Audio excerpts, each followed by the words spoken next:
Sometimes for you to win a game within FIFA 23 Ultimate Team, it isn't down to you needing to be the better player. In some cases, it comes down to the game settings that you have and how you're able to use them to the best of your ability. You can be an amazing FIFA player, but if you don't have the best possible settings, you're putting yourself at a disadvantage. And this will definitely help another player who isn't the best at the game, but has slightly better settings so that they're getting the most assistance in game.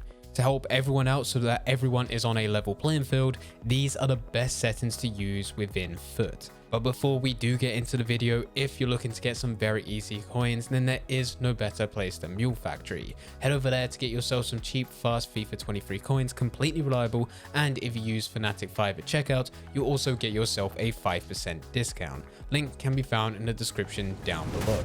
Getting back into the video, the settings that we're going through, most of them can be changed, but there are a few within here which don't even matter. They're actually there as options for other types of game modes, or if you're going to go and play against the AI within the likes of career mode or even in kickoff.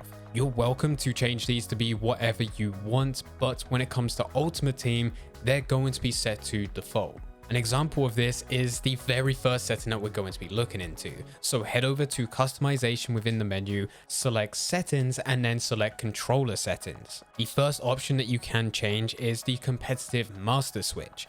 And if you have this off, you're able to change loads of other settings beneath this. But with Ultimate Team, it really doesn't matter what you do here because by default, it will be turned on. So there's no point wasting any time on any of these. So just press down and this is where we can actually get into the settings that you can change. First one, through pass assistance. You want this on semi. There is the option to have this manual where you'll need to decide the power and the direction, but this just makes life incredibly difficult. With semi, you get partial assistance on the direction and the power, which will definitely help you on those key areas. With FIFA Trainer, this one is entirely up to you whether or not you want this on or off. Most players will have this off, but in the past, I've definitely kept this on. If you want more control over the FIFA Trainer, you can actually go into a squad battles match, start the game, press pause, and then you're able to change the settings of the FIFA Trainer depending what you want the trainer to show you. So in the past, I have most of these turned off apart from two.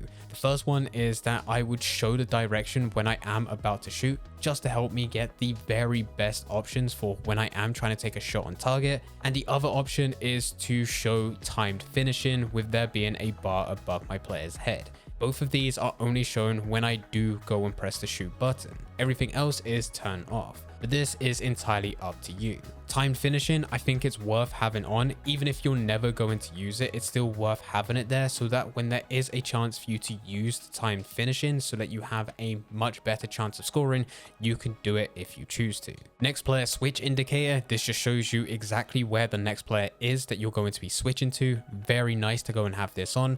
Pass block assistance is recommended to have on. It's a very annoying setting, especially when you come up to another player who does also have this on and they're just blocking everything, with it being completely down to the AI and not actually them as a player. But it puts you at a disadvantage if you have this off. With auto switching, I tend to have this on air balls and loose balls, just getting the most assistance from the game yet again. And then with auto switching move assistance, I set this to none. You don't want a game to auto select a player and also move them for you. You want complete freedom in the direction that you decide to move your players.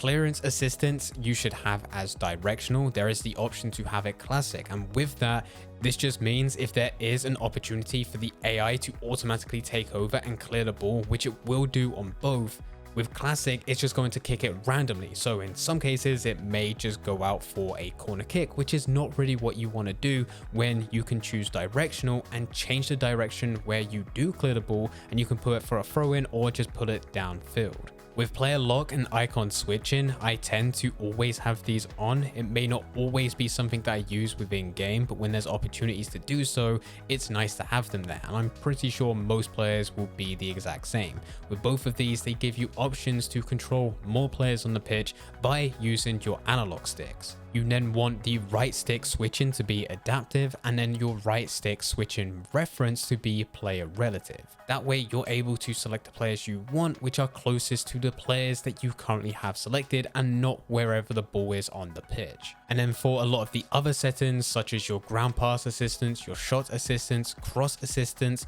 lob pass assistance, and save assistance, you want these all to be selected on assisted. The only one that I have on semi is lobbed through pass. This is just because I want a bit more control on my direction. For analog sprint, you want this on. This will allow you to control how fast your player sprints depending on how far you press the right trigger in. If you want to go full pace and blitz it, you will then hold it all the way down. But if you want something a bit more controlling while still going at a moderate speed, you can then put that halfway. And then the pass receiver lock, I always have on late. This is actually based on a time in which you confirm the direction of your pass. So with having it late, you can actually press the pass button and then still change the direction. Whereas if you have it on the other settings, this will either decide based on the animation or the second that you actually put power into that pass. I have this on late so that if there is a reason for me to change direction, I can do so without needing to cancel the full animation. I can actually just change the direction with my analog stick. With the rest of the controller settings with attack and defense, you probably want this on classic. The only reason you would not want this on classic is if you're comfortable playing with a different button layout because you've played a previous football game before, such as PES, and you got so used to the controls for that game that crossing over is just too much hassle for you to learn the classic settings of FIFA. That's the only reason I can think of, and even then I still think it may be worth you actually spending some time just trying to learn from the ground up with classic settings. There's quite a lot there which is similar, there's only a few buttons here or there which are slightly different. This is all you really need to do to customize your controls, but we're not done there. If you back out and go over to your game settings, this is where you have other options. For most of it, it really does come down to preference. And yet again, there are some stuff in here which makes no difference to Ultimate Team. So you changing the half length, it makes no difference to Ultimate Team itself because once you play online, the length of the half is already set. You cannot change this. It's the same with a lot of the game settings that you can find under match. But if you are going into other game modes and you do have a preference, then by all means you can change it here. The one that really matters is if you do go across the camera, and normally the way that I set it out to be is to select co-op. Most people will either select telebroadcast, tele, or co-op. There are more camera settings available, but it really restricts you in what you're able to do. It's either you go a vertical way for you to actually view the pitch of end to end rather than it being to the side, or you can go for settings such as dynamic, which is just way too close and you really can't see what else is happening on the pitch. I really like going for co-op because I can then also go down to the camera settings and change them from default to custom. I will then set the camera height to be 20 and the camera zoom to be 0. This will really give you the best view of the whole pitch. For some people, this is way too far out, but I really like it because I like playing to the side closest to me right at the bottom of my screen and still being able to see the complete other side. So if there is an option for me to switch it and all of a sudden I do get put under pressure, I can switch it into acres of space without me needing to take the extra second to go and look at my radar at the bottom of the screen.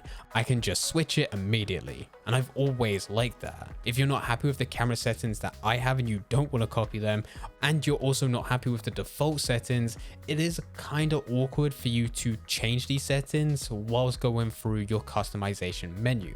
There is an easier way around this, but you'll need to head over to Ultimate Team, go into a squad battles match, and once you kick off, you can then pause the game, head over to your game settings, go into all of this again with your camera, and then you're able to change it. Now, whenever you do make a change to one of these settings, you'll see in the background within the menu that it will change the camera so that you can see and you can decide exactly what works for you, because this does really come down to preference. For the other settings that are available, visual, rules, audio, and accessibility, it all comes down to your preference. If you are someone that is recording YouTube videos or you're looking to stream, I've always put menu music volume down to 0, and to take it a step further, I also go and put disable all music for streaming purposes, because even if you put music volume down to 0, FIFA will still play music at the end of every single match when you're in the section where you can see how many coins that you managed to win after completing that match,